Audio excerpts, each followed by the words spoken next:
Hello and welcome to Undervisey. My name is Soham and today we are going to talk about the ending of Attack on Titan. But before that, if you are new here, then please consider subscribing to our channel since I do weekly anime and manga related content along with Attack on Titan reviews. With that being said, let's begin the video.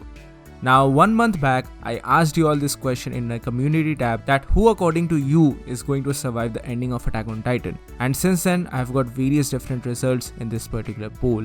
So today, let's talk about it. I know that chapter 138 is just around the corner, but I still want to put up this video because I want to share my predictions and my theories in this particular regard, even if they don't actually turn out to be correct.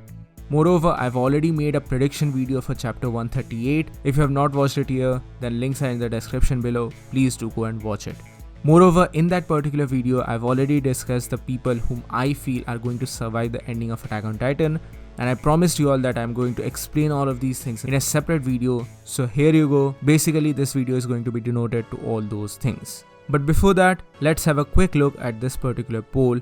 And as you can see here, it is leading with 45% in favor of Eren, 18% in favor of Mikasa, 23% in favor of Historia's child, 5% others, and 9% Reiner.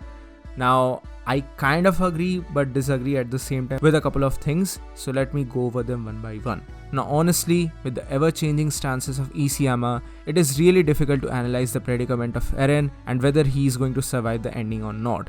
There can be various different interpretations as to where the story can go forward with, so I'm currently going to keep Eren at a side for now, and in the meantime, let me talk about 3 characters who have the potential to survive the ending of Attack on Titan. And they are Falco, Armin and Reiner for totally separate reasons. So first, let's go over Falco. So there are various different reasons to believe as to why Falco might survive the ending of Attack on Titan. Moreover, the anime has actually doubled down on these particular things, especially with the addition of a couple of anime-only scenes which were added at Isayama's request, which are directly in relation to Falco's Winged Jaws Titans. Now there's a lot of symbolism which is going on here, especially in regards to the freedom aspect, because he's one of the first titans who actually has the ability to fly, and flight is equivalent to freedom. This is a very common trope which is associated with birds, and that is at play here in Attack on Titan as well. Moreover, the scene in the anime where Falco is referring to the birds and how he had a dream about flying away, all of these things refer to the freedom aspect of the things.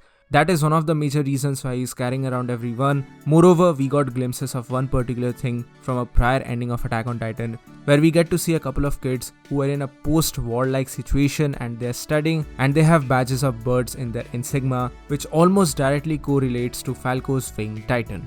And lastly, the obvious fact here is that he can obviously fly, so he is not going to be trampled by the rumbling. But I genuinely believe for a fact that Isayama has put up a lot of faith in the character of Falco. Now the second person whom I believe is going to survive is none other than Armin for a number of different reasons, and it was solidified without a shadow of doubt in chapter 137, especially how he's quote-unquote held by the prior titans. The symbolism here is very high, and he's potentially touted to be the savior of the planet, the savior of the entire human species, because he's the only person who is currently powerful enough to actually stop Eren. Once again, the aspects of freedom come into the play here, and how Armin and Eren are childhood friends who knew each other's wishes, who wanted to see the frozen continent and all the places, all the wonderful places of the world together. All of these things are obviously leading towards a bittersweet ending, and this is my reasoning as to why I believe that Armin is going to survive the ending of the series. And lastly, I think Reiner is also going to survive. Now this is a very unpopular opinion. I have not seen a lot of people actually talking about these theories. Falco surviving and Armin surviving are very common theories which have been seen on Reddit and everywhere else, but I've really not seen anyone talk about Reiner surviving the ending. But I definitely believe without a shadow of doubt that Reiner is going to survive the ending, and that is mostly based upon his character. Reiner is a frustrated man and Isayama is just going to torment him by keeping him alive. Granted, this is kind of a gag, but this is the cruel reality of Attack on Titan. Here Reiner actually wanted to die numerous different times, but time and time again he has been stopped in this particular regard because of his duties and his tormented life as a whole. Sure, it's like a gag at this point that Reiner cannot die, let this man die, but I do not think at this point that Isayama will actually kill off Reiner, because he is a stark reminder of the cruelty of life, that not everything actually goes in favor of us, and there are moments in life when we are actually utterly hopeless. That side is aptly put up by Reiner here in the series of Attack on Titan. With that being said, I think that the series is not going to end in an absolute tragedy. Sure, it's probably going to be a cry fest, and sure, there's going to be a lot of death involved here. I think key players like Levi, Gabby and the others from the Alliance are going to die in this particular regard, and a lot of humanity has already suffered a lot, but I genuinely think that the rumbling will eventually come to a stop. In chapter 138, it's bound to once again start, but by the end of the series, it will come to a stop and we are probably not going to have an utterly tragic fate.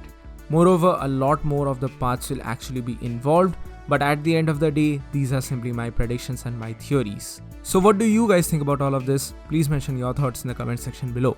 So that's it for today guys, thank you so much for watching. Please give this video a thumbs up if you like it, share it with your friends and subscribe to the channel for more. This is WonderYZ and I'll see you soon in the next video.